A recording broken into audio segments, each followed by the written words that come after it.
Olá pessoal, então hoje daremos continuidade ao tema da cosmologia. Basicamente, o que é cosmologia?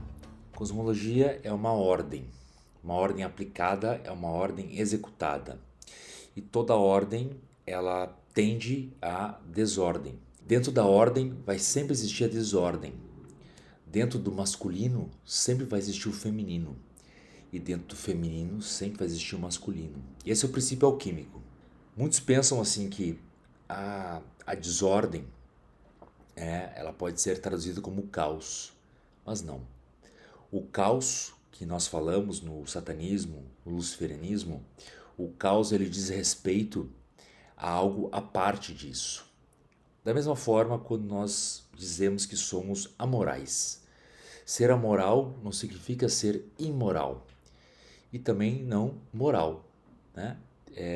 Respeitamos as leis, né, vigentes em cada estado no qual estamos e essas leis existem, né, ou resistem sob pilares de moralidade e imoralidade que acabam definindo as leis, né, elas mesmas. Então, a amoralidade é um olhar que, por exemplo, a justiça ela tem sobre os casos cotidianos, né? A justiça ela está sempre buscando pelo menos a amoralidade, ou seja, a ética, né? A gente fala de ética profissional. Então a ética ela está muito conectada com o caos. E esse caos na espiritualidade, né? Quando falamos do caos na espiritualidade e por consequência representamos esse caos na espiritualidade pela ética que nós estudamos na filosofia, nós compreendemos que existe uma neutralidade, algo neutro, algo que vai se abster de certas manifestações, que não vai tomar nenhum partido. Isso é o julgamento, tá? Por exemplo, o caos, o pensamento caótico, ele não vai sentenciar, mas sim ele vai julgar. Ele vai observar a ordem e a desordem e a partir disso ele vai pesar aquilo e vai ter uma consciência mais clarificada sobre aquilo. Da mesma forma acontece com a moralidade. A moralidade ela vai observar a moral e a imoralidade e vai não sentenciar o que é moral e o que não é imoral, pois a moralidade e a imoralidade já existem por si só. Mas a amoralidade, ela vai julgar aquilo, vai pesar aquilo.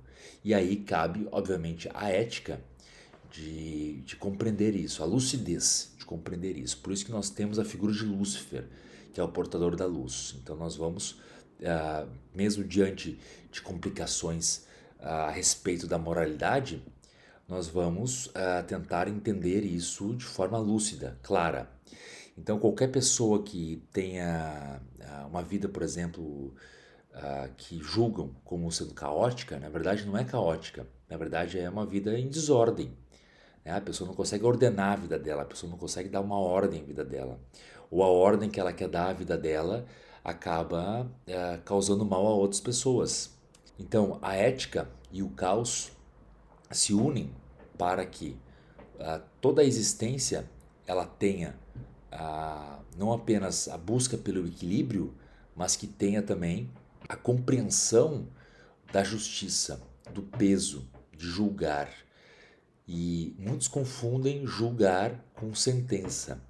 Não necessariamente quando nós julgamos estamos sentenciando, mas julgar é algo normal do ser humano e deve sempre ser feito. Agora a sentença é diferente. A sentença é quando dizemos que determinada pessoa é isso. Nós sentenciamos ela. E para a pessoa realizar tal manobra, ela deve ter uma lucidez muito grande. Não tendo tal lucidez, ela pode estar tentando realizar uma falsa retórica. E essa retórica, diante dos fatos, diante da moralidade, da imoralidade, caem por terra pela falta de argumentos, pois os fatos são muito mais fortes do que as palavras. Né? Contra fatos não existem argumentos. O que existem são fatos, né? Os argumentos podem sim influenciar a determinada compreensão sobre um fenômeno, mas isso não significa que este fenômeno será definido a partir dessa compreensão falada, conceitual que está sendo imprimida sobre o mesmo. Então, a criação humana, a criação do arquétipo humano, Deus e tudo isso, está englobando, na verdade, a questão da moralidade, da moral. Né? Peguem os mandamentos cristãos, que são 10. Peguem os mandamentos judaicos, que são 613. E ali vocês vão ver uma questão de moral. Os gregos chamavam os judeus de éticos, que eles tinham uma ética. Porque os gregos viam de forma ética e respeitavam a questão judaica dessa forma. Mas a questão que nós vamos compreender hoje, a partir do desenvolvimento filosófico, né? Do desenvolvimento desse julgamento, desse equilíbrio, porque a filosofia ela não para, a filosofia ela está sempre julgando e pesando, nós vamos compreender que, na verdade, o povo judeu e o povo cristão sempre tiveram uma moral. Apenas isso. Os muçulmanos a mesma coisa. Essa moralidade. E é por isso que determinada moralidade não serve mais para os tempos de hoje. Peguem a Bíblia. A mulher adúltera deve ser apedrejada. Isso não cabe mais aqui. Então, essa moralidade que na época servia para eles não serve mais para agora, porque o jugo fora pesado e a balança balançou e as coisas foram repensadas. Então é dessa forma que a gente tem que pensar essa libertação, né? Querem se libertar de demiurgo, querem se libertar de um aprisionamento, reflitam sobre os julgamentos que vocês fazem.